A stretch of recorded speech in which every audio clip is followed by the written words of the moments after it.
cases, a client in despair will say they want to die. Possible he changed his shirt. I've got, maybe he put a clean white shirt on for the prison visit. But isn't it also possible that you just cut and paste, took footage from one episode and cut it and pasted it into another episode to make it look like something that hadn't in fact happened? I remember distinctly the 7-joint right, if that's what you're referring to. I don't remember him changing his shirt, but we could, if you want, we can make all the outtakes available from that particular journey. So they're still We're at available. media right now, and you hadn't made those available before. Oh, I didn't know you wanted them before. I didn't even know that the film was going to be submitted as evidence.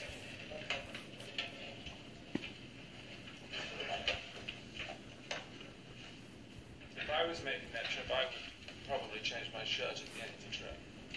I don't know. But that's not the point of my question, is it? I don't know, but I would probably bring a clean shirt along for my visit. Wouldn't you? I would.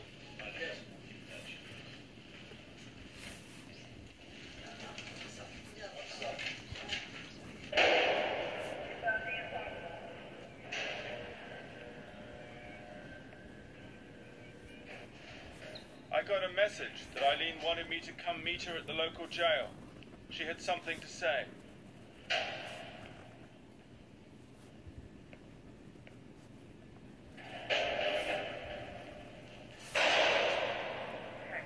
goodness.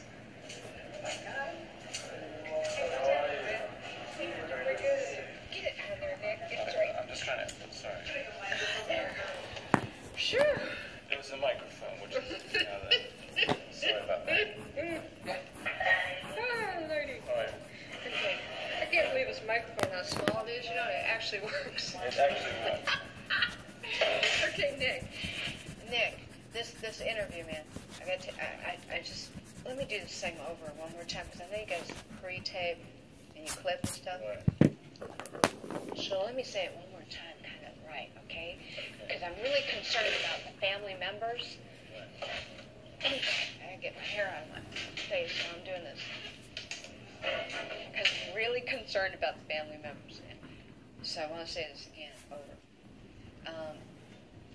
Nick, the reason I'm coming forth with you at this interview is because I like to come clean about my cases, and because there's only about 1% chance that a person can get off death row. And I come to realize that is actually true. Very, very true. There's only like about 82 people that got off death row in like 30 years out of like about 4,000 or 5,000 death row inmates. And those are only DNA people, blood sample. So the chances of getting off death row are 1%, 99.9% you're going to be on it and you're going to die. Okay, I cannot go in the execution chamber and die in the execution chamber as a liar. And I cannot go in the execution chamber and be executed under the devil. I have to come clean and cleanse my spirit in the name of Jesus Christ. So I have to come clean and tell the world the lies that went on through my mouth. I mean, now prosecutors and cops. That you killed 7 men. Huh? That you killed those men in cold blood. Yeah, and I got to come clean that I killed those 7 men in first-degree murder and robbery. As they said, they had it right. It's serial killer. Not so much like thrill kill. I was into the robbing biz. I mean, you know, serial killers are in this thrill killing jazz. I was into the robbing, just and eliminate a witness. But still, then again, I got a number, so it's serial killer. But I'm coming clean before I go in that execution chamber and be executed. That I killed them. And so like when this. you met them, from the beginning, did you know that you were going to kill them? When they picked you up in their cars? I have pretty much had them selected that they were going to die. But when you're saying that there was no self-defense, so there was no self-defense? No, there was no self-defense. I'm being really straight up about everything. There's no self-defense. I'm really sorry what happened about everything. I was in this to me, this world is nothing but evil, and all of us are full of evil one way or another. In whatever we do, we have evil in us. All of us do, and my evil would just happen to come out because of the circumstances of what I was doing. Hitchhiking, hooking, on the road. I was a homeless person all my life. And then the hitchhiking, hooking, I learned off the homelessness and cruising all over the United States of America and stuff. And so learning how to be a hooker as a hitchhiker eventually got tiring. In the end, I carried the gun for protection, but then I got where I was getting a real problem, and our rent was due $1,200 behind. But Tyra was doing a lot of beer drinking and stuff. She wanted to go out all the time, so she was burning up the money I was making. I was making good, about $200-300 a day, sometimes Did she, and 150. did she know what you were doing? Oh yeah, Ty always knew everything I was doing. I met her in a bar. This is Eileen's great love, Tyra. One of the reasons I had felt so much sympathy for Aileen was that she was betrayed by those closest to her all her life. We were sitting on the floor watching TV, and she just come out and said, "I have something to tell you."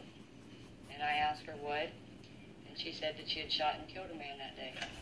Tyra knew about the murders all along, but didn't come forward to say anything until she was questioned by police. Tyra, who was never charged with anything, was then made a state's witness, and it has been asserted, became part of the movie rights package in the Hollywood police film deal. It was Tyra who got Aileen to confess in a series of taped phone calls. Hello? Hi. Yes. Yes. Hi. Hey. Yeah, I had to call you early because I didn't know if you were going to leave today or what. I don't. What the hell is going on, Lee? They've called. They've been up to my parents again. They've got my sister now asking her questions. I don't know what the hell's going on. Huh. What are they asking your sister questions? I don't know. Lee, they're coming after me. I know they are. No, they're not. They've got to. Why are they asking so many questions then? Honey, listen. Do what you gotta do, okay? I'm gonna have to because I'm like you go to jail for something that you did. This isn't fair. My family is a nervous wreck up there. My mom has been calling me all the time. She doesn't know what the hell's going on. Okay. You gotta do, okay? Alright. What? I'm not gonna let you go to jail. I don't know whether I should keep on living or if I should. No, Ty. What if they don't believe me? Tyra, listen. What? I'm not gonna let you go to jail. I have to confess myself. Okay. So you were very close? Yeah, All right. and I still miss her, and I still love her, and I'm really sorry about everything I've done. I miss Ty. I lost Tyra over this. And then the people that lost their loved ones and everything, I really think first about the people that lost their loved ones and then Ty second.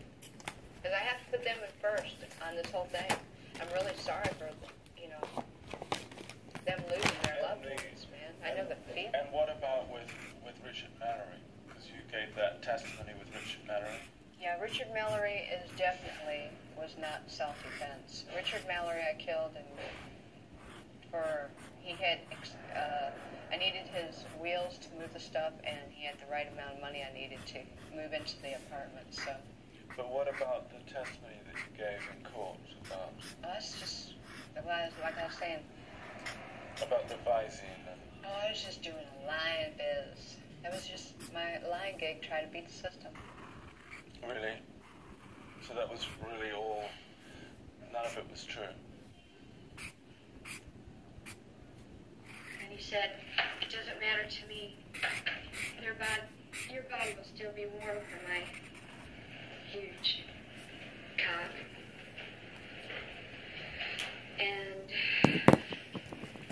he said, he was choking me, and I was holding it like this. And he said, "Do you want to die, slut?" And I just nodded no. And then he said, "Are you gonna listen to everything I've got to say? Have you do?" And I just nodded yes. Takes Visine. and he lifts up my legs, and he puts what turns out to be rubbing alcohol in the Visine bottle, and he sticks some of my rectum area. And that really hurt really bad because he tore me up for a while. And then he put some in my vagina, which really hurt bad. And then he walked around back to driver's seat side and he pulled my nose open like this. Pulled them open and he squirted rubbing alcohol down my nose. And he said, I'm saving your eyes for the grand finale. And he put the Visine back on the dash. And I spit in his face. And he said, you're a dead bitch, you're dead. And he's wiping his eyes. And I laid down real quick and I grabbed my bag. And he was starting to come for me. And I grabbed my bag and whipped my pistol out toward him. And he was coming toward me with his right arm, I believe. And I shot immediately. And I think I shot twice, as fast as I could. Because in court you gave such a graphic description of what had happened with Richard. Yeah, I'm just sitting around thinking how I can drum up a story. You know. That was pretty convincing. Was it? That's sad. Well, I thought so. Oh, that's sad. Well. And it's not that you just decided that you wanted to die and you wanted to get it over and done with that you changed your story. No. The reason is it's serious. There's no way, and nobody should go in that execution chamber dying on a hope for a lie and even by the second make it out of this thing on a lie. But I heard, that you just couldn't stand being on death row after 12 years. Nick, and this is the last time I'm going to say it. You have to kill Aileen Wuornos because she'll kill again.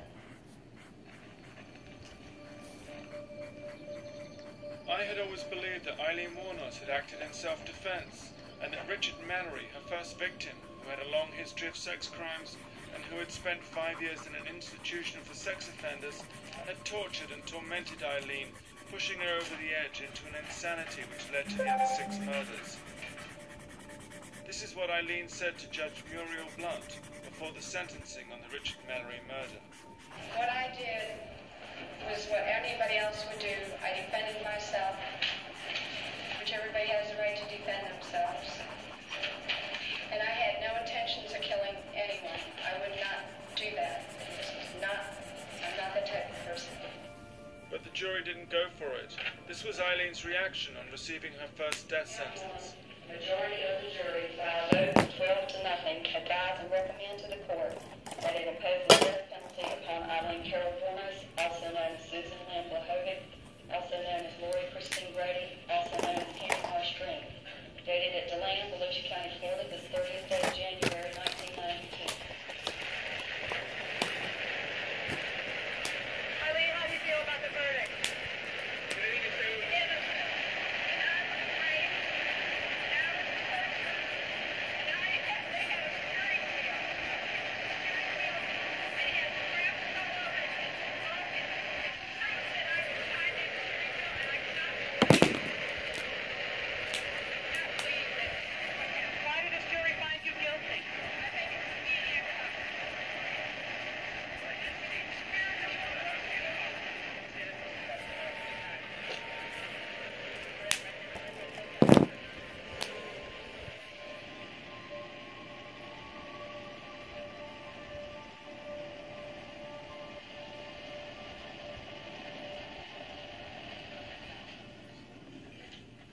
I couldn't believe what happened the next day in court.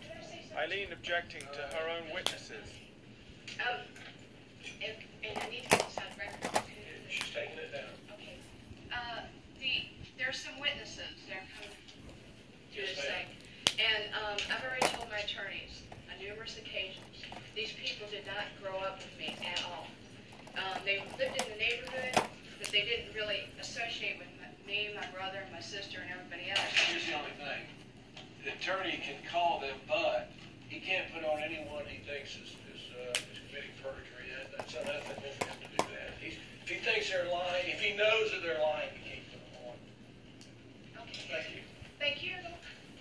Judge, Yes, ma'am. Yes, sir. may the defense request a 10-minute recess? Yeah, okay, in view of the statements. I need to confer with my coach. Of course, yeah. Okay, they want to take 10 minutes to confer on what they want to say, okay? Yes, sir. All right. We recess for 10 minutes. Aileen was deliberately sabotaging her own defense, but the witnesses were called anyway.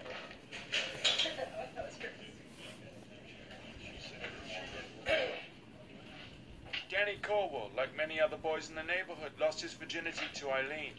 Aileen was trading blowjobs for cigarettes from the age of 9. I was just heading over there to see who was there, and got up to the fort, and the door was kind of closed, so I just, opened it up, and Keith and Mark had Aileen in there.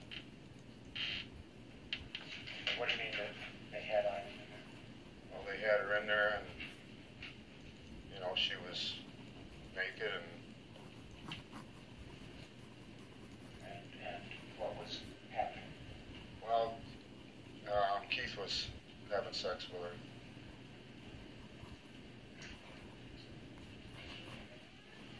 Did you say during that? Yes.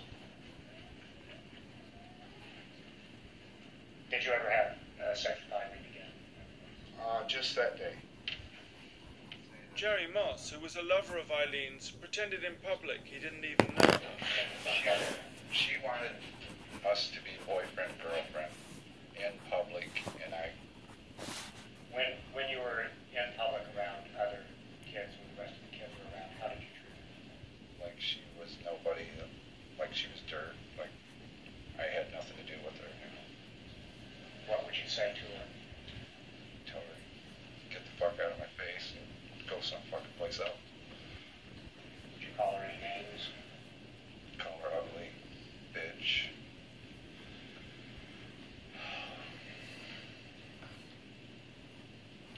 If she were following along behind you, what would you do? Depending on who was with me or whatever, but I'd turn around and throw rocks at her and tell her to get the fuck out of there, go home. Why would you do that? Because I didn't want to be seen with her. I didn't want to be associated with her. Do you know whether she was having sexual relations with anyone else at this time? Yes, I did. And who was that? Her brother, Keith.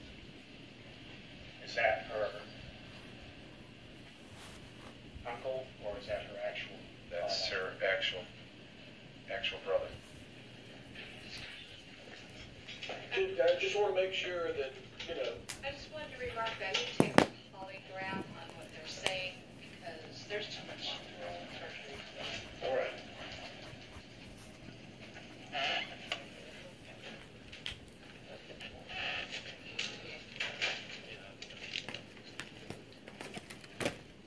Michel Chauvin recalled an incident with Eileen's grandfather. I don't know how much you want me to say. He was a bastard. Do you recall an incident when you and Aileen skipped school? Yes. What happened when you go to Aileen? I walked home with her, and we had gotten a car. And I remember looking through the front. They had a screen door view. And the minute she walked in, he had her over a chair. And I stood there and watched him. And he beat the hell out of her with a black belt that was around his waist. He took it off and told her to lean over the chair and walloped on her for a good 5 minutes. Was this what you call a spanking? Oh, no. No, it was like it left me hypnotized. Did he know you were watching? Yeah, he did. He was aware I was watching. Is that just an example as to? That's an example. Yes. It had been a long week. All the witnesses stuck together in this motel. Do you think we'd all go mad if we were locked up much longer together? Dawn insisted that gays hadn't been invented when she and Aileen first became friends. They weren't invented or whatever. There was no gay people. What were they all doing? They weren't gay. There was no such thing as gay. No, they weren't. There was no such thing. I don't remember a person at school gay. I didn't hear this gay stuff till 10 years ago. Well, maybe 15. It's just now starting to be acceptable. But no, there was not. Was there gay people when you went to school? I'm sure that there probably were. I went to a British public school. There were many. That's where it was invented. Us and the Greeks, you know? Of course. I just had to do this, sorry. Look! Come on, you guys! After all that, Aileen decided to volunteer for execution, and we all went home. Now that Aileen was confessing to being a cold-blooded killer, Aileen found she had a lot of new friends. Her appeals have been exhausted. She wants to meet her creator. She's on my list, absolutely. Governor Jeb Bush is expected to sign Wuornos' warrant soon.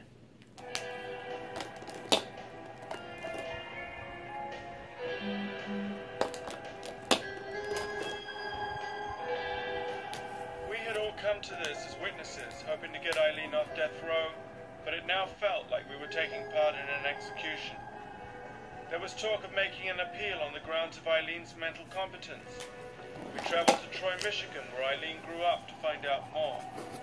This is Dawn's house. Hi, Joan. How are you? My kids just come over with the grandbabies. Get to see them. Granddaughter and her grandson. How are you? It's called look at this stuff. Dawn gets up and writes to Aileen at 5 a.m. every morning. I got looking for one thing today. So I figured while I had Eileen's shit out, you can sit here. For all this. Yeah, and I got lots of pictures of her brothers and stuff like that you might want to look at. Really? Well, yeah. All this? All this. I was looking for her will. I couldn't find it. Her will? Can you just sit down for a while? Aileen does the most amazing ink drawings that you can only see against the light. Because you can't see them by looking down at them, but it's perfect with the sunlight outside. See how that does that? Wow. Have you got any pictures of when she was quite young? Isn't that kind of funny? It is funny. Oh, that's her sister. That's her graduation. That's Laurie. That's what she looks like. There were other photos too. Aileen aged 4. Her brother Keith aged 6. Eileen's biological mother Diane, who abandoned Aileen when she was 6 months old. Eileen's father Leo, who was convicted of kidnapping and sodomizing an 8-year-old boy. He committed suicide in prison. Eileen's grandfather Lowry, who she called Dad and is rumored to be Eileen's biological father. He abused both Aileen and her mother. Aileen aged 13 when she got pregnant and had a baby boy that was put out for adoption.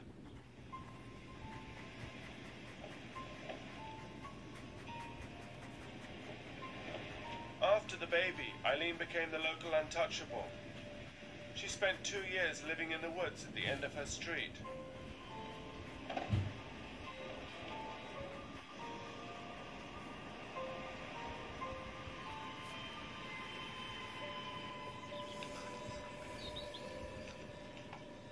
Aileen used to have a fort back here, as a matter of fact. Oh, A fort. oh, with Dennis. Yeah. So Aileen would just sleep rough. She'd either sleep in the cars or she would go around prostituting at night to keep warm. Stuff like that. Hopefully she'd get a hotel. You know, some of these guys you see would go get a hotel and she could get a shower. So she could wash and stuff like that. Or she would go to that gas station up there, which is still there, by the way. It used to be the Clark. That's where we used to go in there, pinch our nose and drink, what was it? Peppermint schnapps. It's disgusting. It's the only way you can drink it, to get the quick buzz. It was sickening. But it must have been freezing in the winter. Well, it was for her. I didn't come out here in the winter, I'm sure. I don't think none of us Out did. here in the winter. Yeah, that's why she left.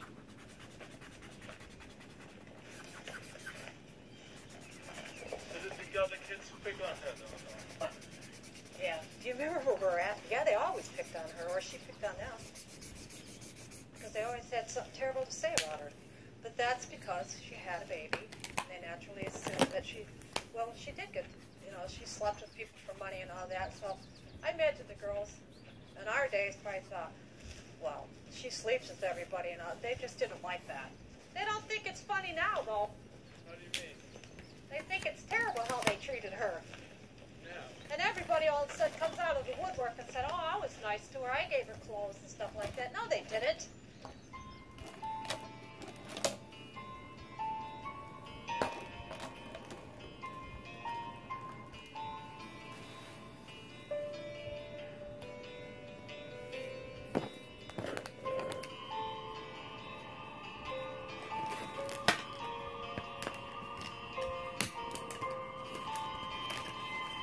We went to visit Dennis Allen, who lived in the woods with Aileen and now lives in this house. Hi. How do you do? Hi, how do you do? Joe. I'm Nick. Yes, Dennis. Hi, how do you do? Hello, Joe. Hello. And who are these fine creatures? Those are my birds. It's Freckles and Frida. Freckles and Frida. This is a picture of Dennis, who used to